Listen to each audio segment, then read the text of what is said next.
विडा के स्कूटर्स मुझे पहले से ही काफ़ी पसंद हैं और जब से इन लोगों की VX2 सीरीज़ लॉन्च हुई है तब से इनकी सेल्स पहले से काफ़ी ज़्यादा बढ़ गई है। लोग इनके VX2 प्लस को काफ़ी पसंद कर रहे हैं, पर VX2 प्लस खरीदते समय एक कन्फ्यूजन सबके दिमाग में आती है क्योंकि बगल में इन्हीं का दूसरा स्कूटर खड़ा होता है V2 प्लस। तो VX2 प्लस और V2 प्लस काफ़ी ज़्यादा सिमिलर हैं, तो लोग मुझसे अक्सर पूछते हैं कि VX2 प्लस लेना चाहिए या V2 प्लस लेना चाहिए। तो आज हम इसी कन्फ्यूजन को दूर करेंगे और देखेंगे आपके लिए इन दोनों में से कौन सा स्कूटर ज़्यादा बेटर रहेगा।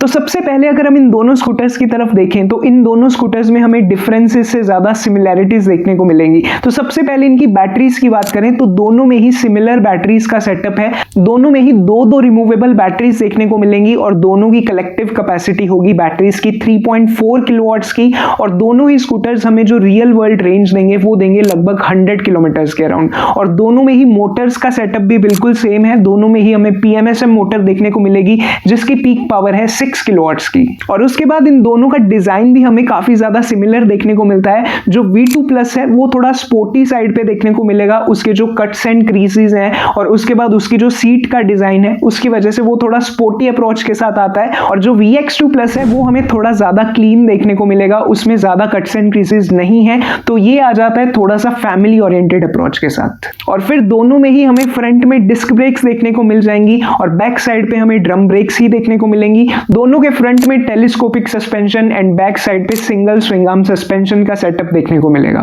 और उसी के साथ साथ दोनों में ही अलॉय व्हील्स देखने को मिलने वाले हैं और दोनों का डिजाइन भी काफी ज्यादा मिलता जुलता सा ही है अलॉय व्हील्स का। और दोनों की अंडर सीट स्टोरेज यहां पे भी कुछ खास डिफरेंस नहीं है। जो VX2 प्लस है उसमें हमें देखने को मिलती है 27.2 लीटर्स की सीट स्पेस और जो V2 प्लस है उसमें हमें देखने को मिलती है 26 लीटर्स की बूट स्पेस। तो यहाँ पे नंबर्स में बिल्कुल ही जरा सा फर्क है, पर रियल लाइफ में आपको ये फर्क महसूस भी नहीं होगा।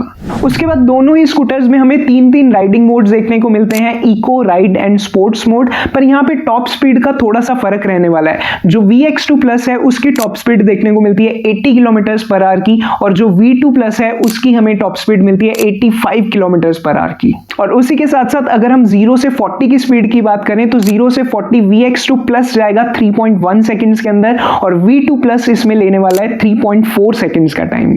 तो सब कुछ तो सेम सा हो गया। अभी आप सोच रहे होगे कि डिफरेंस कहाँ है। जो डिफरेंस मिलेगा वो मिलेगा आपको मेनली इनके फीचर्स के अंदर। सबसे बड़ा जो इसका डिफरेंस है वो है इनकी डिस्प्ले में। जो VX2 प्लस है उसमें हमें एक छोटी सी 4.3 इंचेस की नॉन टच डिस्प्ले देखने को मिलती है, जबकि हमें V2 प्लस में एक 7 इंचेस की बड़ी सारी टच स्क्रीन वाली डिस्प्ले देखने को मिलेगी। और उसी के साथ जो थोड़े फैंसी फीचर्स होते हैं वो हमें V2 प्लस में थोड़े से ज्यादा उसकी डिस्प्ले में देखने को मिल जाएंगे अगर हम उसको VX2 प्लस से कंपेयर करें। और फिर उसके बाद हमें इनकी कीज में भी डिफरेंस देखने को मिलता है। जो VX2 प्लस है उसमें हमें एक नॉर्मल मैकेनिकल की देखने को मिलती है जैसी हम की अब तक देखते आए थे सभी स्कूटर्स एंड बाइक्स में, पर जो V2 प्लस है हमें उसमें एक स्मार्ट की या फिर फॉब की देखने को मिलेगी।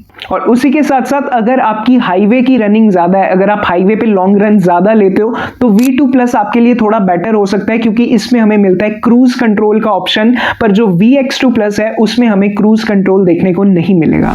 एंड फिर हमें इनकी सीट्स में भी डिफरेंस देखने को मिलता है। जो V2 प्लस है उसकी सीट हमें एक स्प्लिट सीट देखने को मिलती है जो कि इसको थोड़ा ज्यादा स्पोर्टी लुक देती है। तो दो लोगों में तो ये सही है, पर अगर आप कभी ओकेजनली किसी तीसरे इंसान को या किसी तीसरे बच्चे को बिठाते हो तो उसके लिए वो सेंटर में थोड़ा सा अनकंफर्टेबल हो सकता है। जबकि VX2 प्लस है उसमें हमें एक सिंगल पीस सीट देखने को मिलती है, तो उसमें ऐसा कोई भी डिस्कंफर्ट नहीं होगा, जो कि मेरे हिसाब से एक फैमिली ओरिएंटेड पर्सन के लिए थोड़ा ज्यादा कंफर्टेबल होगा।